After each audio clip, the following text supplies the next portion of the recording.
Bonjour à tous, une nouvelle triste. Un homme a été torturé à mort par la célèbre contre-ingérence appelée communément B2. Les faits se sont passés à Port-Gentil, la capitale économique du Gabon.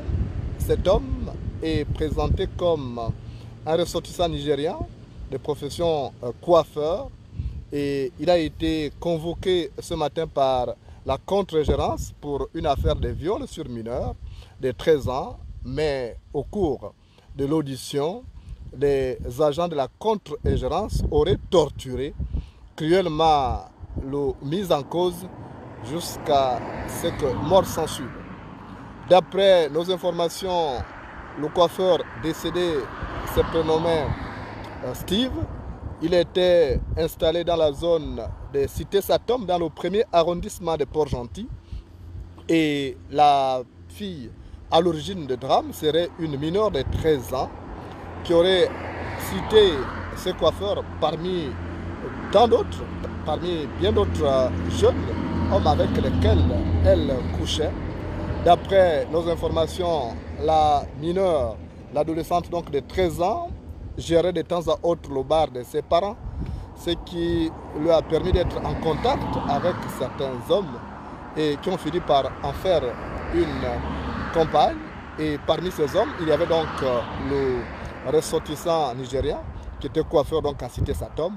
Et cet homme convoqué donc ce matin par la contre-gérance a été torturé à mort. Le corps se trouve au moment où je vous parle à Tchengue, à l'hôpital provincial de Tchengue. Et jusque-là, les choses ne sont pas claires. D'après les informations, le service de contre-gérance tente de maquiller ces crimes en tentative de suicide.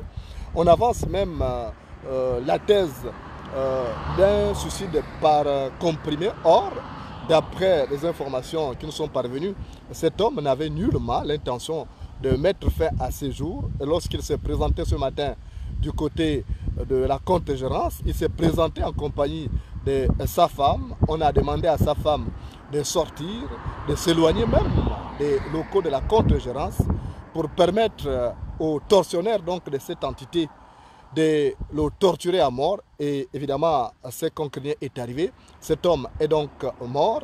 Il a rendu l'âme au moment où même on tentait de le transporter au centre hospitalier régional de Tchengue à Port-Gentil.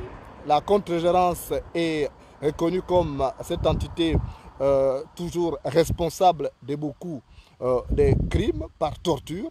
C'est une entité, une police politique au service des Bongo qui a l'habitude de torturer à mort des citoyens pour une tentative, pour une affaire de viol.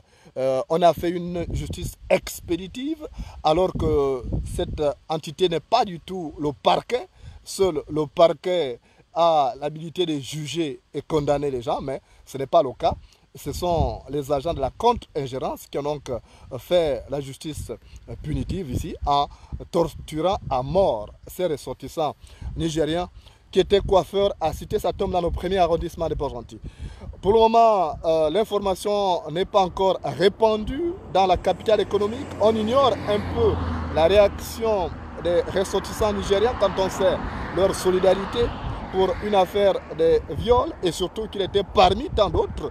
Cette jeune fille aurait cité plusieurs jeunes de Port-Gentil avec lesquels elle sortait. Ces hommes n'ont pas été interpellés et c'est juste le ressortissant nigérien et certainement qu'on a dû lui demander de mouiller la barbe comme c'est souvent le cas et lorsque la personne se montre réfractaire, c'est justement la sentence qui vous attend, c'est celle de la mort. Donc, ce ressortissant nigérien est bel et bien mort. Une source hospitalière nous a confirmé son décès à l'hôpital Tchengue de Port-Gentil.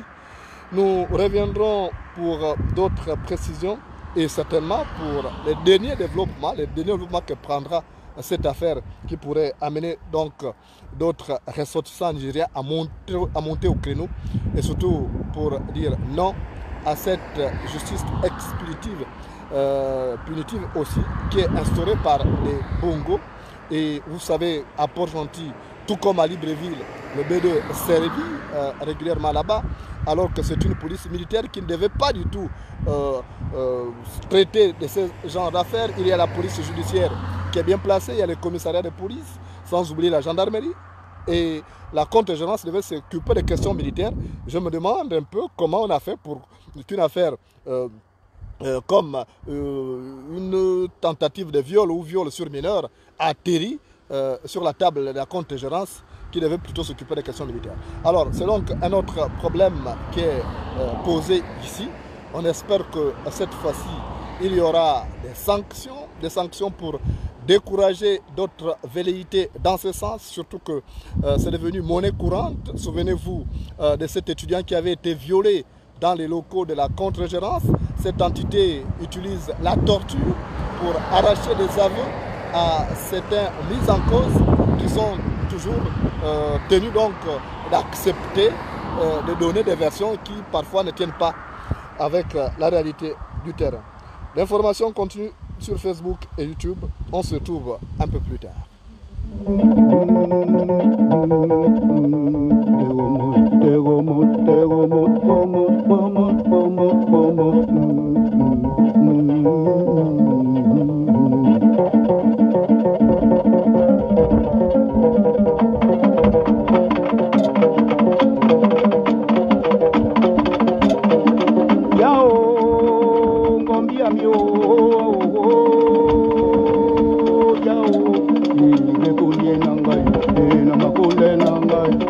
makunde nangai nakundi nangai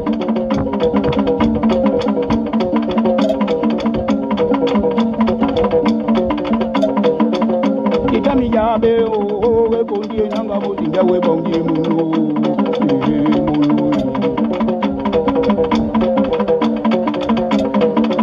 ena mimi ngonga o kumone dikagete o pia mwila munu ndo ya ngula kundi na kundi nanga o kundi nanga o kundi nanga o kundi nanga o ye kwa na kundi nanga weni o wena gidio weni galindo na e kumene pendi muno kundi nanga kundi nanga kundi nanga kundi nanga o na makunde nanga yenyi mali kundi nanga yenyi mali kundi nanga yenyi mali kundi nanga mutinga umema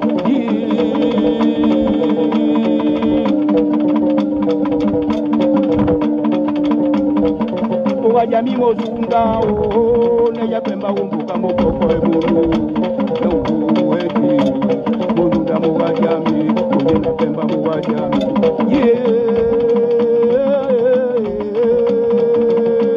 o ka o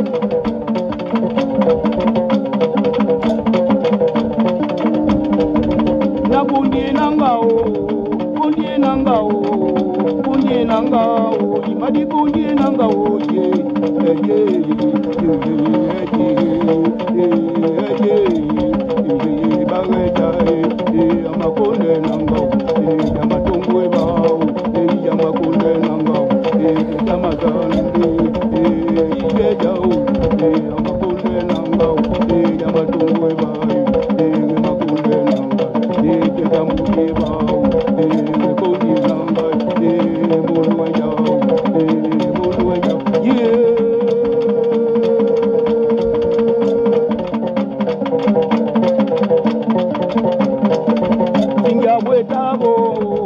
wetabo na mina mukandi tuka ebolo yanongwa makunde nanga yaba makunde nanga mukanja makunde nanga mutema wo mukoi mabaka wombo kaponi ejigozungu kumeda na makunde nanga na makunde nanga